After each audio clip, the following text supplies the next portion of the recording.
tal? Muy buenas noches, bienvenidos a Enfoque Segovia.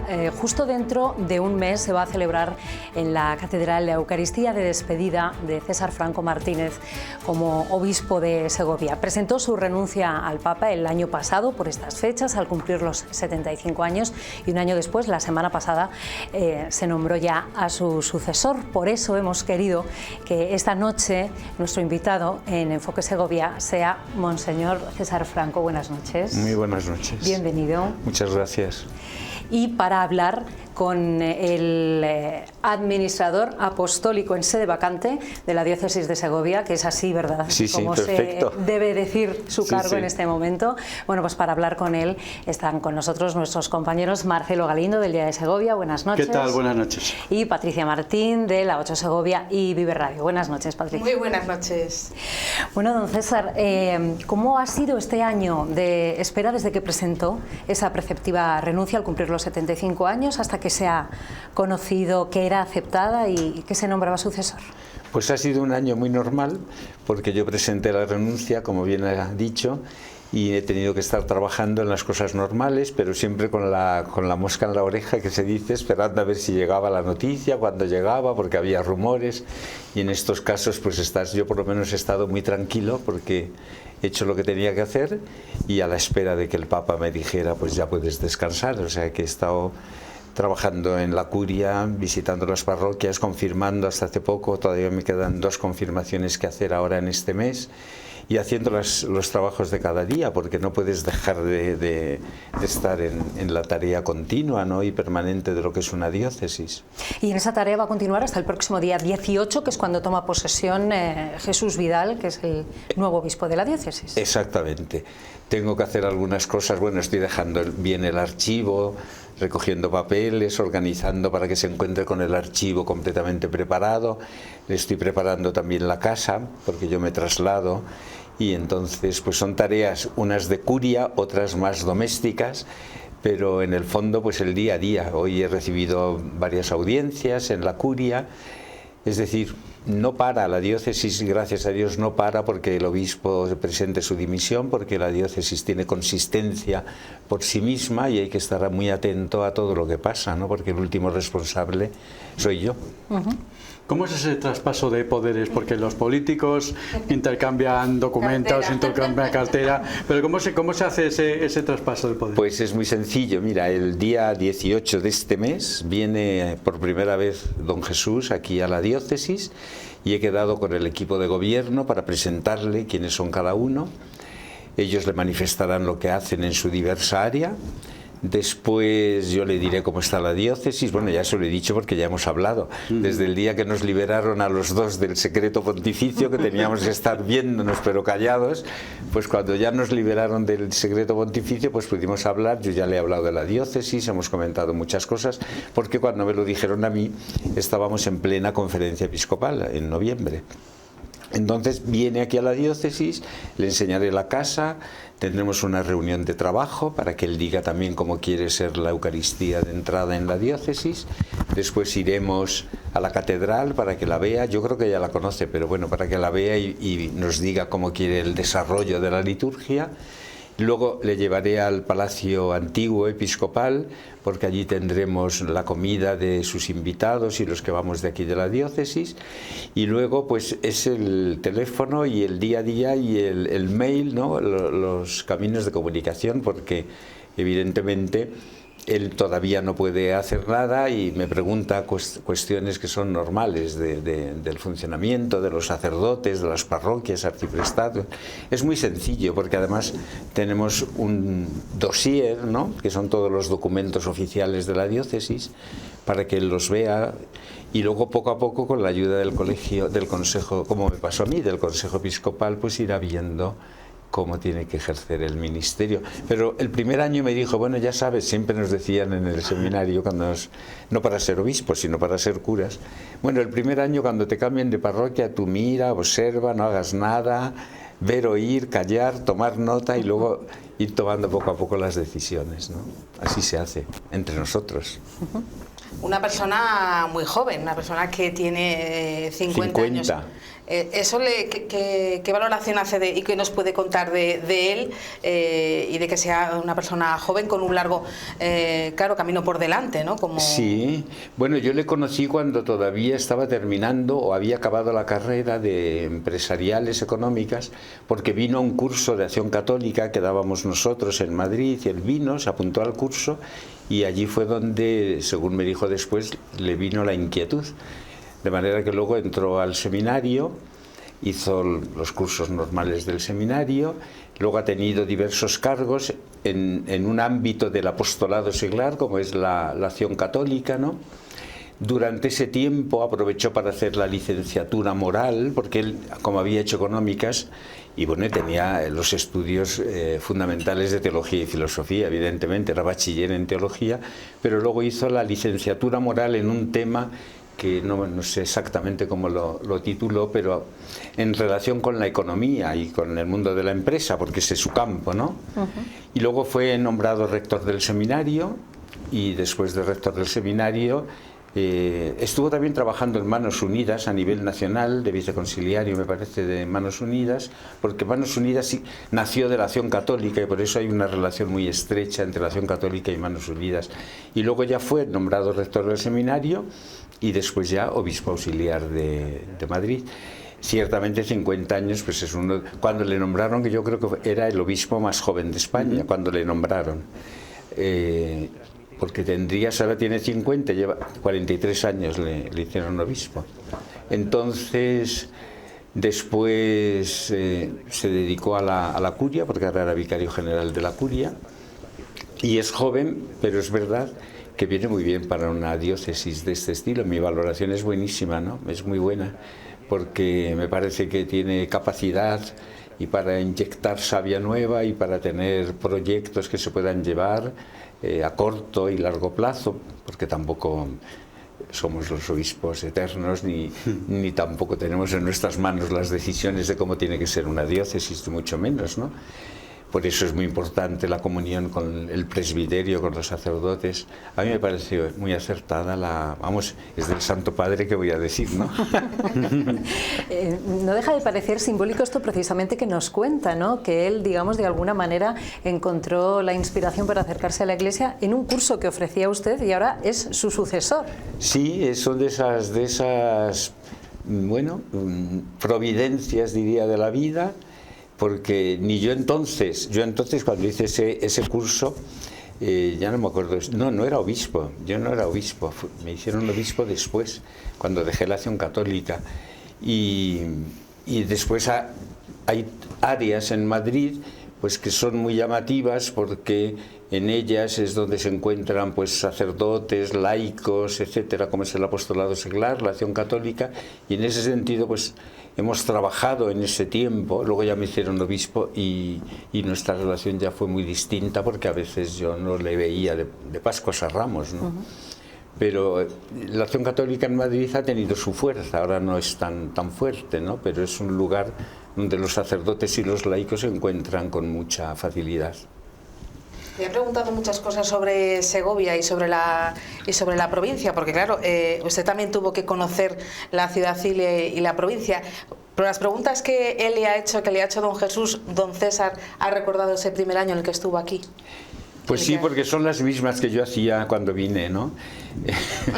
Es decir, es que son cosas tan normales. Cuando vas a un sitio no haces más que preguntar. Yo además por la casa me perdía muchas veces, porque la casa, la curia actual, como tiene 3 instituciones, casa de espiritualidad, casa sacerdotal, curia y el obispo, y tenía que llamar a mi secretario para decirle: oye, ¿puedes venir a buscarme, que no sé dónde me encuentro, me estoy un poco perdido? Pero eso que es casero y doméstico lo puedes extender a todo. Cuando me decían: tiene que ir a confirmar a tal arciprestazgo, tiene que tener esta reunión, pues siempre pregunto. Gracias a Dios, cuando se llega a un sitio así tienes asesores, y la gente de aquí, los sacerdotes aquí, conocen muy bien la diócesis, y ellos son los que te van introduciendo progresivamente y te dicen: conviene esto, conviene lo otro, ¿no? Él vendrá, como vino usted de Madrid, sí, a una diócesis rural, con cientos de parroquias. ¿Qué es lo que más le sorprendió a usted hace 10 años cuando llegó al Obispado de Segovia? Pues a mí lo que más me sorprendió, no porque me impactara mucho, sino por vivencialmente, psicológicamente, fue venir de una macrodiócesis a una diócesis como esta, pero me sentí muy a gusto por una razón muy sencilla, porque es que en Madrid eres un anónimo. Y aquí no, aquí la relación con la gente, desde salir de tu casa a la catedral andando, bueno, en Madrid también porque yo vivía muy cerca de la catedral, pero esa relación tan cercana en las parroquias, que yo aquí iba andando a todos los sitios, me cundía el tiempo una barbaridad, porque en Madrid para decir misa necesitas 1 hora si vas al fondo de... Entonces, al final de la diócesis o de la ciudad, ¿no? Entonces mi sorpresa fue esa cercanía que yo no había experimentado tanto en Madrid, salvo cuando era cura de parroquia, que entonces sí, porque vivías en un barrio y ya está, ¿no? Entonces eso, y también me sorprendió lo bien organizada que estaba la diócesis a nivel de el consejo pastoral, el consejo presbiteral, que son consejos que están formados en torno al obispo, y luego los arciprestazgos, ¿no?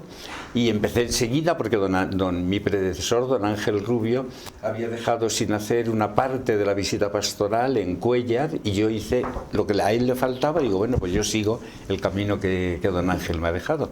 Terminé allí la visita pastoral y luego la comencé en la ciudad de Segovia, que no se había hecho, ¿no? Pues a mí la cercanía, el trato con la gente, la naturalidad, pues me llamó mucho la atención, me sentí muy a gusto.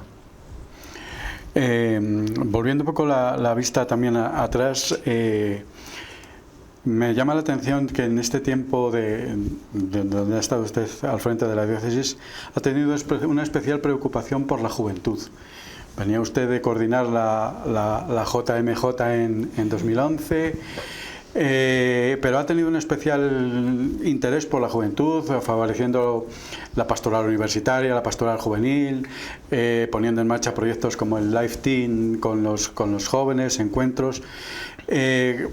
¿Por qué esa especial preocupación por los jóvenes? Bueno, pues porque yo en mi vida ministerial, sacerdotal, ha sido uno de los campos donde los obispos de Madrid me han dicho, tienes que trabajar en esto. O sea, es que, bueno, también por mi propia forma de ser, a mí me gusta estar con los jóvenes, tener reuniones, ¿no? La misma experiencia en la universidad de capellán universitario en Madrid, pues me hizo abrir más el horizonte todavía, porque la universidad, pues evidentemente que haya un grupo cristiano es una cosa muy rara, no solamente aquí, sino en Madrid, donde había muchos grupos, ¿no?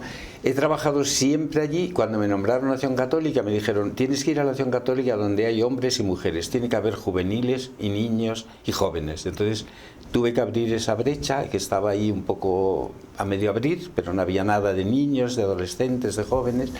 Y me dediqué eso a cursos de verano, campamentos, organizar el trabajo también en las capellanías universitarias donde me designaron siendo sacerdote. O sea, y en las parroquias donde he estado, pues es que había bastantes jóvenes, porque yo empecé de cura en Vicálvaro, después seguí en el extrarradio de Madrid, después estuve en Canillas, que allí terminaba Madrid, había gitanos con sus tiendas justo delante de la puerta de la parroquia. Entonces mi trabajo con los jóvenes ha sido una cosa natural y casi venida de Dios, porque es que los obispos me decían, eres joven, pues trabaja con los jóvenes, ¿no? Y dedícate a esto. Y me he dedicado más a los jóvenes que a otras tareas, otros trabajos, ¿no? Y me gusta mucho porque, no sé, es una experiencia muy bonita trabajar con jóvenes y ayudarles en el camino de la fe, ¿no? También con matrimonios jóvenes, evidente, ¿no?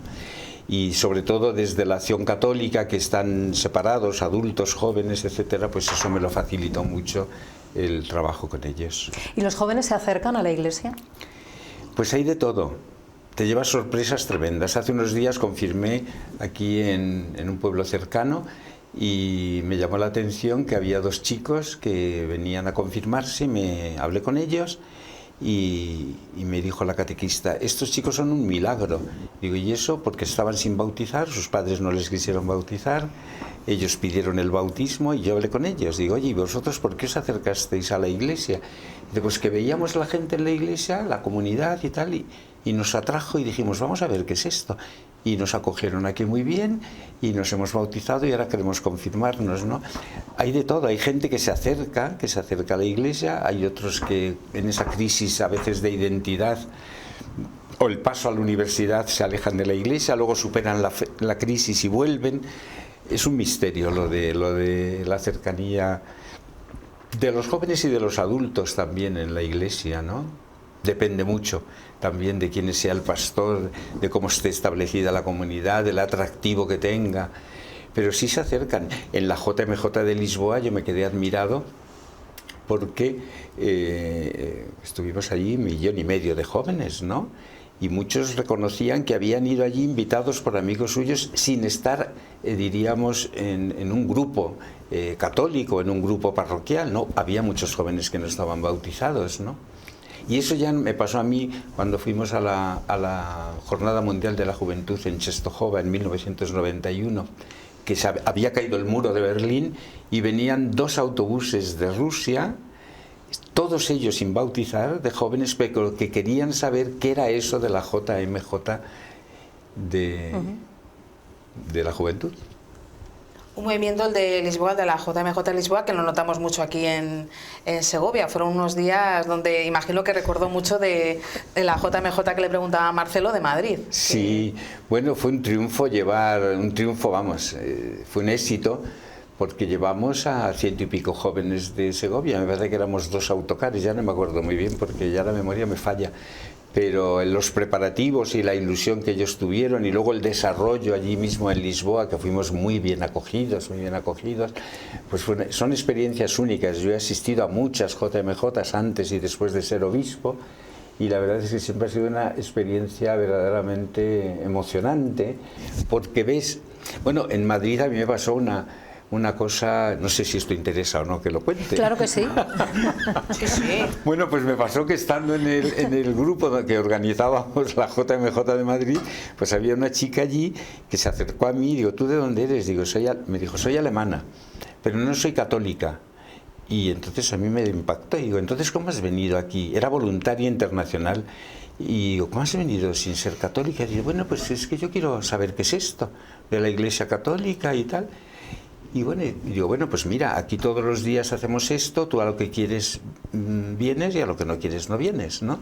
Y venía todos los días a laudes, a rezar laudes, venía a misa y yo ya me acerqué a ella y le dije, mira, si no te sientas forzada por venir a rezar con nosotros, si no quieres no estás obligada a venir, ¿no? No, es que quiero ver.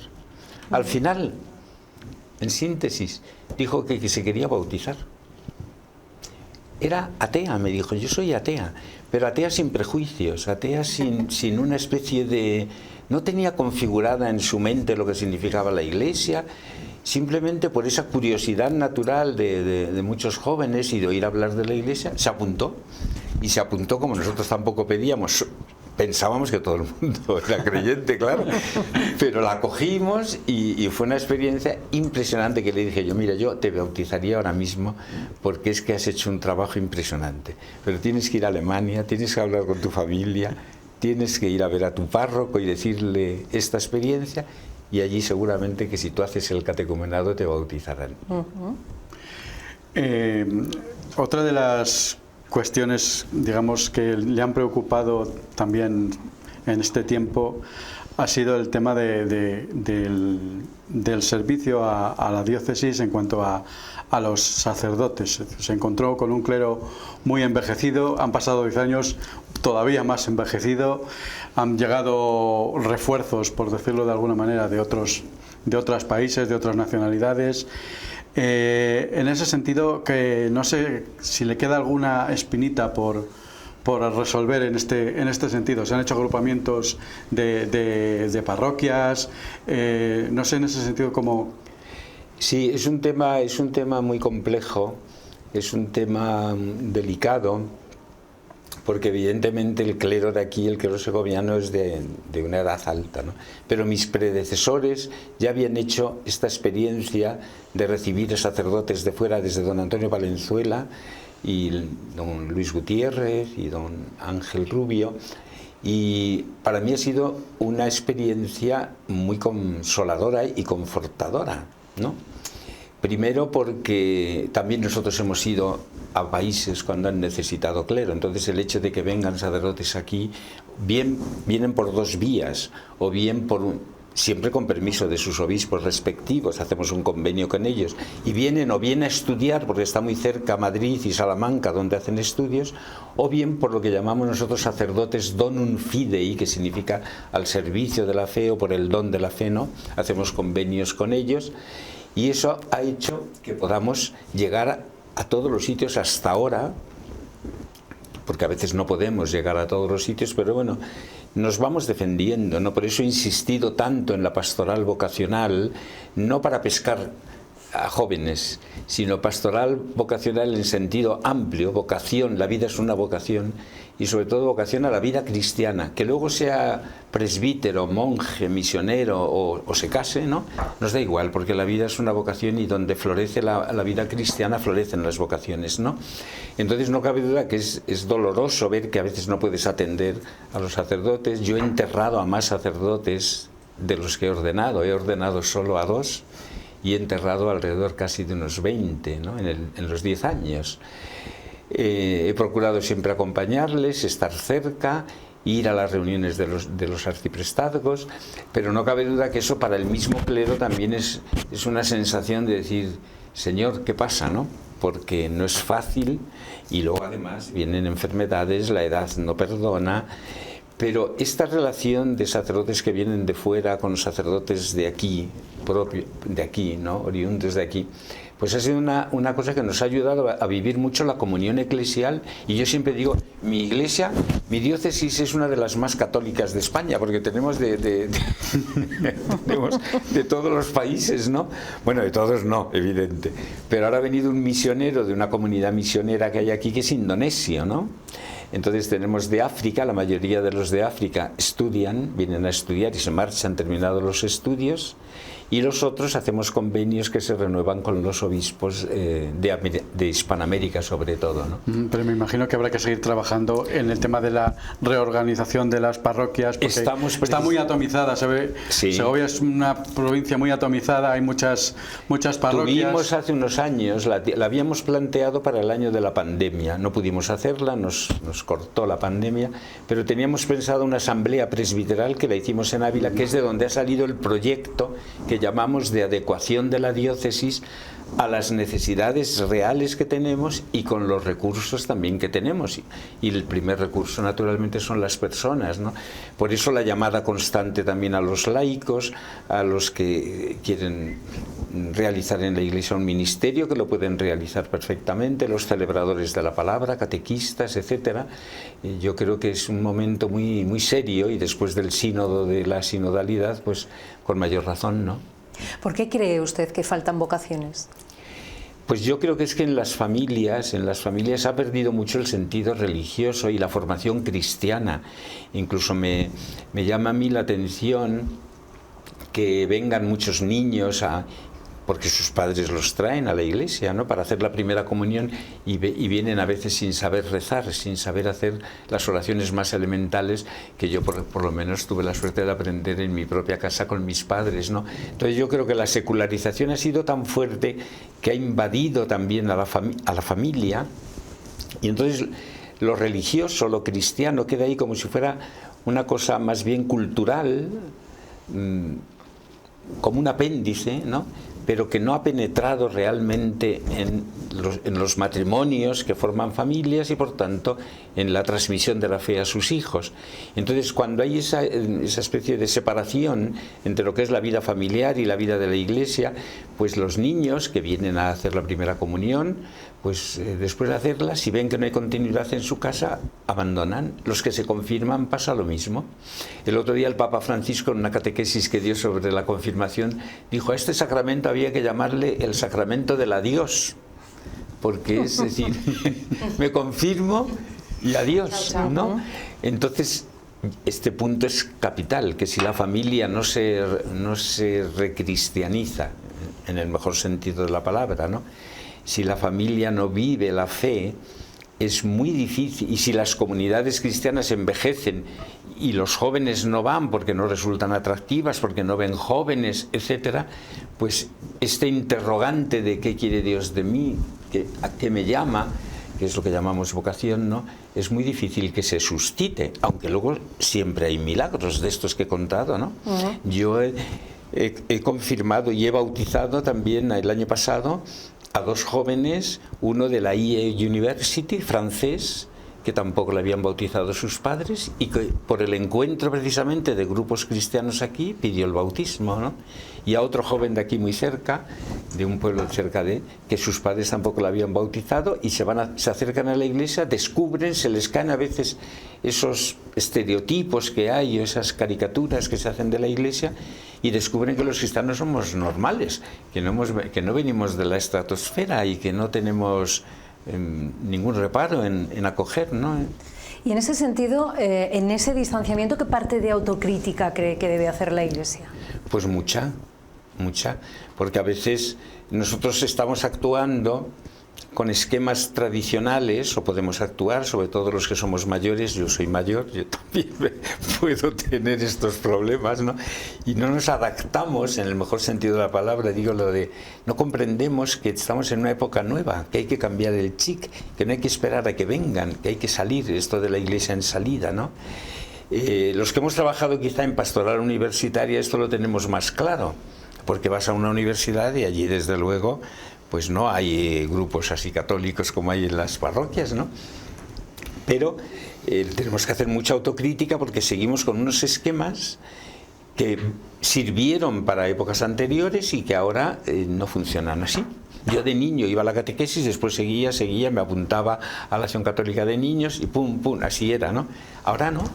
Entonces, la pastoral de los sacramentos, como no tenga una continuidad en una pastoral asociativa de comunidad de jóvenes, de grupos de jóvenes, que es lo que hemos intentado hacer aquí, mejor o peor, ¿no?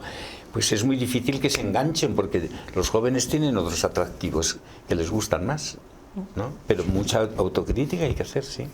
Pues de momento vamos a hacer un breve alto en el camino, nos vamos a la publicidad y regresamos enseguida en Enfoque Segovia con el obispo de la diócesis, administrador apostólico en sede vacante.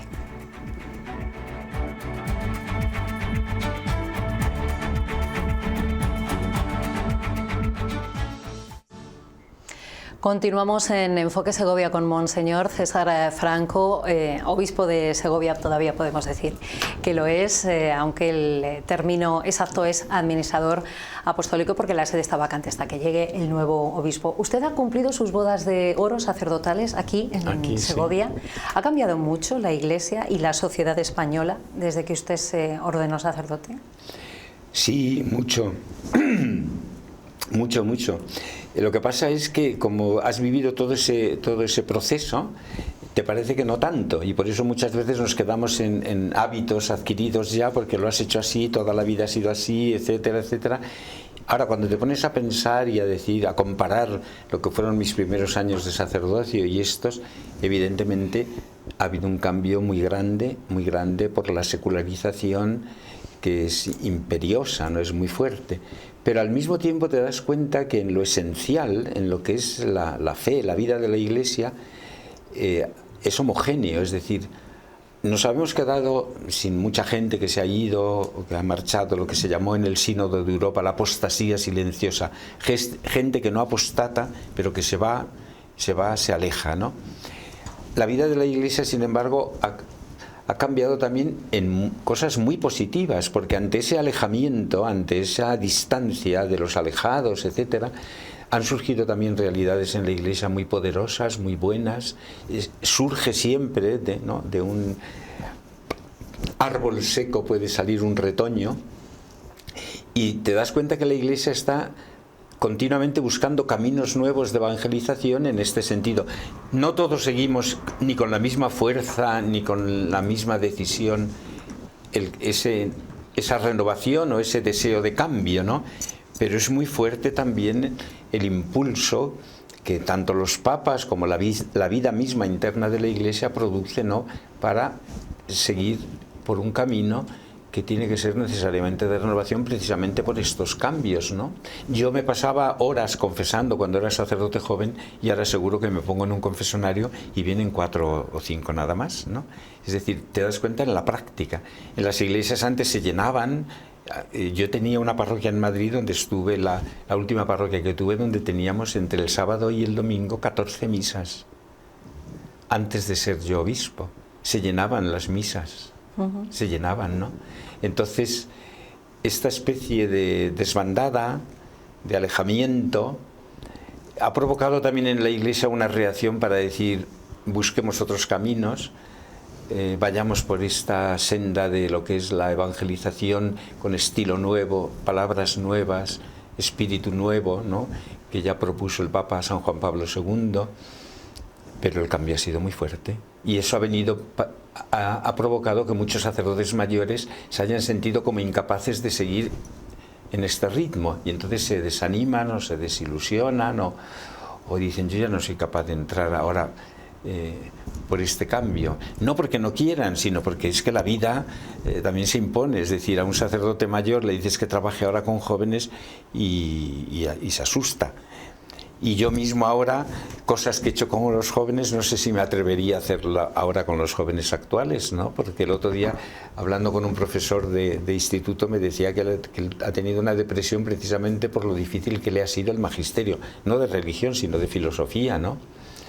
Entonces, ha cambiado tanto que necesitamos vigor, fuerza y métodos nuevos, que es lo que se dijo en Santo Domingo cuando se habló de la nueva evangelización, ¿no?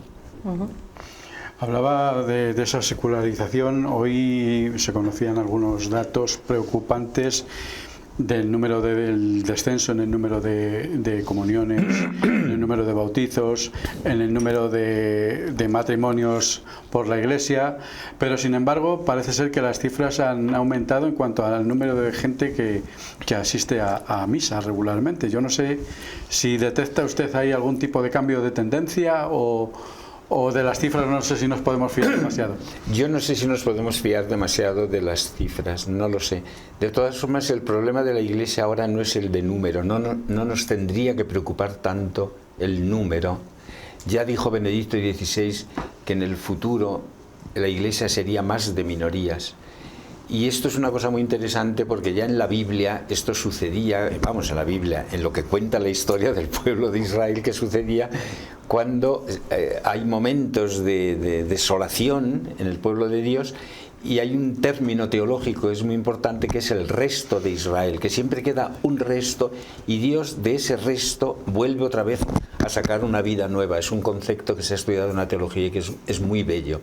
Entonces, yo creo que hoy no nos debe interesar tanto el número, aunque nos preocupa, claro, yo me gustaría que viniera más gente, evidentemente, pero no se trata de evangelizar ahora por esa vía, sino evangelizar por la intensidad con que vivimos la fe, los que nos sentimos Iglesia y los que tenemos sentido de pertenencia a la Iglesia, porque estoy seguro que eso dará su fruto en su momento. No para que lo vea yo hoy, el sembrador siembra y luego otro siega, dice Jesús en el Evangelio. Es muy importante que la Iglesia no pierda su identidad, que la viva con verdadera pasión evangelizadora y Dios da respuestas. Porque, por ejemplo, en Indonesia hay vocaciones, es decir, muchas veces consideramos solo la Iglesia como Europa y es que la Iglesia es muy amplia. Es muy amplia. Entonces en Corea del Sur es un pueblo muy religioso y con muchas vocaciones. Indonesia, África y América Latina se les llamaba los continentes de la esperanza. Te da pena que en Europa se puedan perder sus raíces, evidentemente, cuando ha sido tan importante el pensamiento católico de Europa, ¿no? y la riqueza que ha hecho el cristianismo en Europa, y los que estamos en Europa nos da pena. Pero esto no se arregla pensando solo a ver si llenamos las iglesias, no, sino a ver si los que vienen convencidos de la fe, se adhieren a la Iglesia, y eso será una revitalización de la misma Iglesia. Yo estoy convencido que viene por ahí y eso existe. Y viene también esa revitalización de la Iglesia, don César, de la labor social, de lo que se realiza con muchos colectivos, de ese tercer sector del que tanto se habla, de la sociedad civil, en el que también la Iglesia hace un papel en el que quizá no sea todavía muy conocido, porque se han hecho incluso campañas con gente que no creía, como la campaña Por Tantos, que se les ha llevado a esos lugares. También pasa por estar cerca de esa sociedad a la que tiene que impregnar. Te pongo un caso concreto de la pastoral universitaria en Segovia. En Segovia es un grupo muy majo que hay ahí de universitarios. Tienen unas reuniones que es cuestiones abiertas, ¿no? Y tratan sobre la verdad en muchos campos, ¿no? El amor, la sexualidad y tal. Pero ¿sabes cómo han entrado algunos que no tenían fe y que después han encontrado la fe? Porque tienen lo que llaman la caritas, las acciones caritativas de la Iglesia, y eso les atrae.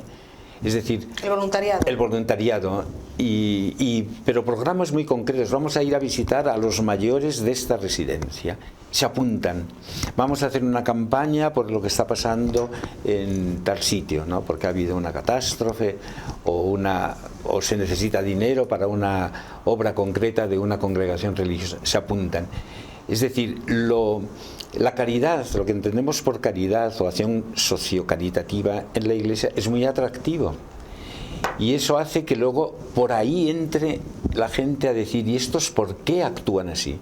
El Papa San Pablo VI, en un documento que es de una actualidad tremenda, Evangelii Nunciandi, ya preveía que la Iglesia iba a ser de grupos pequeños, y él decía: pero si esos grupos tienen la capacidad de interpelar a la gente por su vida, se preguntarán: ¿por qué estos viven así?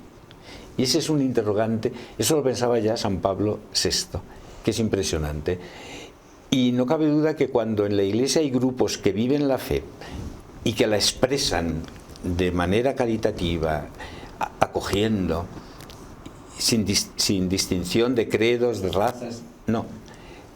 Eso da una forma de expresividad a la Iglesia que es muy parecida a la de la Iglesia primitiva en Jerusalén, que decían: mirad cómo se aman esos. Y esos eran un grupo muy pequeño, pero se amaban y ponían en común y distribuían los bienes a los pobres. Entonces es curioso el paralelismo, ¿no? Que en Jerusalén, dice el texto de los Hechos, gozaban de gran favor entre el pueblo por cómo vivían. Y es en esta línea que tú dices que es así, porque en muchas parroquias la gente no dice: vengo a catequesis, vengo a echar una mano lo que haga falta. Y a lo mejor no creen, pero no tienen tampoco prejuicios religiosos, y dices: bueno, pues vamos. ¿Qué papel cree que tienen que tener los laicos en la tarea de la Iglesia? Bueno, es un papel primordial y fundamental. Mira, aquí por ejemplo no ha cambiado de cuando yo fui cuando me hicieron sacerdote, porque cuando yo era sacerdote de los primeros años se hablaba del laicado, y se sigue hablando hoy, como el gigante dormido. Es que no ha cambiado, porque por más llamadas que se hacen, bueno, ha cambiado, sí, he sido un poco exagerado, no ha cambiado bastante porque hay muchos laicos muy comprometidos, pero el tema de los laicos es como una constante que se da. ¿Por qué? Porque el laico fue educado para ayudar al clero, como si fueran ayudantes del clero, y eso no es la teología del Concilio Vaticano II. El laico tiene autonomía propia, y el laico tiene libertad propia para asociarse, para trabajar en la Iglesia, y el laico no es el monaguillo del cura, no. El laico es el que desde su conciencia de que es cristiano, sabe que es en el mundo donde tiene que vivir la fe cristiana, metido en las realidades temporales, ¿no? Que es el documento de Apostólica Nastositatem del Concilio. En eso hemos avanzado muy poco. Y por eso nosotros estamos, en todos los, no yo por mí mismo, sino porque ya el Consejo de Gobierno de aquí ya lo venía haciendo, ¿no? Llamada a los laicos, formación de los laicos, tenemos una escuela de teología para los laicos, formar a los laicos, ¿no? Es capital. Y San Juan Pablo II dijo una frase que parece que no nos la hemos creído, que dijo: la nueva evangelización o se hace con los laicos o no se hace. Entonces, es una importancia capital siempre y cuando que los curas seamos más humildes, aceptemos el papel y la autonomía de los laicos. Autonomía no quiero decir que vengan a organizar la Iglesia así solo porque soy laico, sino una corresponsabilidad entre clero y laicado, que nos veamos todos corresponsables y unidos en la misma misión. Porque la misión es la misma de un laico y de un presbítero, es la misión de Cristo. La viven de diversa manera, pero es la única misión y por tanto eso es lo que hay que favorecer. Cuando esto un laico lo entiende, se incorpora y trabaja muy bien. Yo aquí tengo delegados episcopales que son laicos. En esa corresponsabilidad de la que habla entre laicos y religiosos, se plantea muchas veces el tema de la financiación de la Iglesia. Ahora mismo hay una parte muy importante que viene de la X en el IRPF. ¿Cree usted posible que en algún momento la Iglesia pueda autofinanciarse con los propios católicos, o todavía no es el momento de plantear este debate? Bueno, aquí por ejemplo en Segovia eso sería muy difícil, porque si no fuera por la ayuda que recibimos precisamente, hay diócesis grandes que lo pueden plantear, pero sin la ayuda de la X sería muy difícil una financiación. También porque en las mismas parroquias no son conscientes de que ellos tienen que autofinanciarse, ¿no? Claro, hay algunas que son muy pobres, que no pueden, que necesitan ayuda, pero aquí en Madrid teníamos una caja de compensación para que aquellas parroquias que no podían dar a los sacerdotes el sueldo del mes, ¿no?, pues tenían una caja de compensación porque otras parroquias podían para sí mismas y para otros, ¿no? Yo creo que es un poco prematuro pensar que esto lo podríamos hacer, sobre todo en diócesis como la nuestra, que gracias a Dios recibimos de esta ayuda, que es una ayuda que manifiesta además la comunión de bienes en la Iglesia. Es decir, que esto de la X no es una cuestión meramente burocrática. Y otra cosa hay que decir, que hay mucha gente que no es católica pero que hace la X porque valora la actividad sociocaritativa de la Iglesia, ¿no? Entonces a mí me parece que, aunque entiendo poco de economía, no estoy metido en estos problemas, no soy un experto. El obispo que viene es un experto y podrá hablar mucho mejor que yo de cosas económicas y empresariales. Yo soy un negado para estas cosas, ¿no? Entonces, como no tengo asesores, pero me parece que por lo que veo no es un momento en que la Iglesia pueda. Si no hubiera más remedio, lo haría, porque la Iglesia, cuando más dificultades tiene, sale adelante.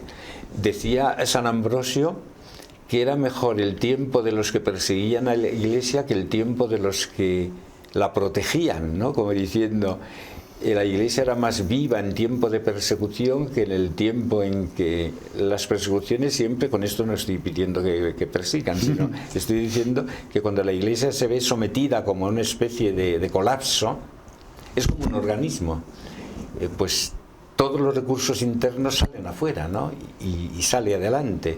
Entonces, la economía también. De hecho, ¿cuántos santos han empezado con cero? Cero. Y han hecho obras enormes. San Felipe Neri, es impresionante. Empezó pidiendo por las calles, en Roma, para sus pobres, para sus niños. Y salió una congregación y salieron gente que le ayudó, protectores y tantos otros santos. Permítame plantear otro tema de alguna manera controvertido, pero hablando de esa falta de vocaciones, de esa falta de sacerdotes y del futuro de la Iglesia y de la evolución de la sociedad. ¿Ve en algún momento la posibilidad del acceso de la mujer al sacerdocio? Bueno, pues el Papa ha hablado de esto, el Papa Francisco últimamente, y ha dicho que es un tema que está cerrado, pero no por una especie de discriminación de la mujer. Ha dicho que hay que estudiar el papel de la mujer en la Iglesia, sino por los datos de la teología y de la tradición, ¿no? Que para poderlo explicar en brevísimo tiempo es muy difícil, es muy difícil. Hubo un documento de San Juan Pablo II que se llama Ordinatio Sacerdotalis, donde tocó este tema, ¿no? Cuando después en la Iglesia anglicana se abrió el tema y en la Iglesia luterana se abrió este tema, hubo también una especie de escisión o de mayor separación entre la Iglesia anglicana, luterana y la Iglesia católica, porque en la concepción de la Iglesia católica este es un tema que se remonta a Cristo en la elección de los 12, ¿no? Que eran varones, y por tanto se ha pensado siempre que el sacerdocio, por unas razones que sería ahora muy difícil sintetizar, ¿no? Cristo lo ha pensado como un ejercicio ministerial propio del varón, no porque la mujer no sea digna de todo lo grande que tiene la Iglesia, ni mucho menos. La Virgen María no lo fue, ¿no? Que podía haber sido, sino por la concepción sacramental que tiene la misma Iglesia. Es decir, en la Iglesia hay un tipo de mujer que es la Iglesia misma. La Iglesia es femenina, han dicho los grandes teólogos, y el Papa lo recordaba el otro día, hablando de este tema, dijo: la Iglesia es mujer, pero la mujer en cuanto tal no tiene por qué, diríamos. Lo que pasa es que estamos en un momento de reivindicación muy fuerte de lo femenino, y entonces también parece que es como excluirla, ¿no? Y por eso en el documento que firmó San Juan Pablo II dice no que la Iglesia no pueda ser sacerdote, sino que ella no se encuentra con autoridad para acoger a la mujer en la Iglesia. Hay otros caminos de incorporación de la mujer en la Iglesia sin que necesariamente sea el orden sacramental, ¿no? Porque ahí hay toda una teología, que es lo que digo, necesitaría mucho más tiempo para explicarlo. Hay una teología de la complementariedad de los sexos que hoy misma está puesta en entredicho, ¿no? El varón y la mujer como complementarios. Y San Pablo, cuando habla de la Iglesia, habla de la esposa de Cristo, Cristo esposo, la Iglesia esposa. Entonces hay que repensar lo que significa la alteridad de los sexos y la complementariedad de los sexos para que podamos entender el por qué la Iglesia no es que cierre el paso, sino que no se siente con autoridad. Lo voy a cambiar de registro para que se entienda lo que quiero decir. Cuando se habla del matrimonio homosexual, ¿por qué la Iglesia no admite el matrimonio homosexual? Pues porque le falta la alteridad original del hombre y de la mujer según el Génesis, ¿no? Entonces hay principios de teología que se fundan en principios que tienen que ver con la biología, la psicología y la estructura misma de la persona, la diferenciación sexual. Yo recuerdo, y esto también es fundamento para el pensamiento teológico. Recuerdo que en Jerusalén, donde yo estudié, una vez se planteó este tema. Estoy hablando de 1978, cuando yo estudié en Jerusalén, y entonces en una polémica que había entre dos teólogos sobre este tema, recuerdo que uno dijo: bueno, pero es que Dios no tiene sexo, y por tanto, ¿por qué hay que hacer esa diferenciación del sexo para ver si puede ser sacerdote o no? Y contestó otro teólogo, y contestó muy bien, dice: Dios no tiene sexo, pero Cristo sí. Cristo es varón, y Cristo ha querido que le represente la mujer en determinados ámbitos de la Iglesia y el varón en determinados ámbitos, y uno de esos ámbitos en el que es representado Cristo como pastor del pueblo es el ministerio sacerdotal. Pero ya te digo que este tema está tan rodeado de polémica por otros temas colaterales, ¿no? La ideología de género, la diferenciación entre hombre y mujer, lo que es propio del varón, lo que es propio de la mujer. Está todo tan confuso ahí, en el pensamiento, digo, mediático, cultural, que como no se vaya a las raíces, pues siempre parece como si la Iglesia a la mujer le pusiera cortapisas, y no es así. Porque en la Iglesia, por ejemplo, la mujer ha tenido iniciativas impresionantes. No hay que ir más lejos que en Segovia. En Segovia la última abadesa mitrada, amadesa con mitra y báculo, era la del Cister, ¿no? Las mujeres han tenido una libertad de fundaciones, de obras impresionantes, sin necesidad de tener que ejercer el ministerio apostólico, porque rompe con la tradición. Y por eso este tema en la Iglesia anglicana y en la Iglesia luterana ha provocado una crisis tremenda, porque muchos se han separado. Anglicanos, luteranos se han separado cuando este tema se abrió y se aceptó. Pero recuerdo que el arzobispo de Canterbury le dijo al Papa, le reconocía al Papa, que a ellos les había hecho mucho daño este tema, primero para el que muchos abandonaran la Iglesia anglicana porque pensaban que no había sido fiel a la tradición de Cristo y de los apóstoles, ¿no? Porque a lo largo de la historia esto ha sido siempre considerado así desde el punto de vista teológico, ¿no?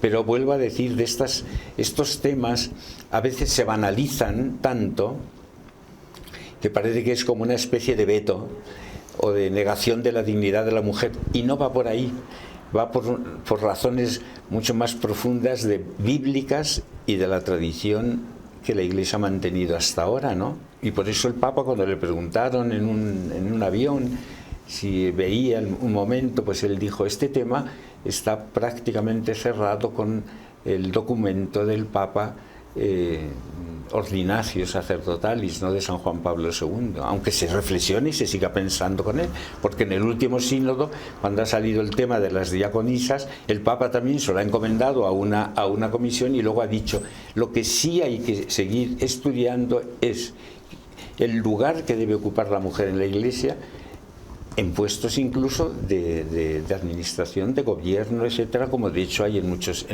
y en el Vaticano, la Santa Sede, ¿no? Nos estamos quedando sin tiempo, no sé si queréis alguna última pregunta, compañeros.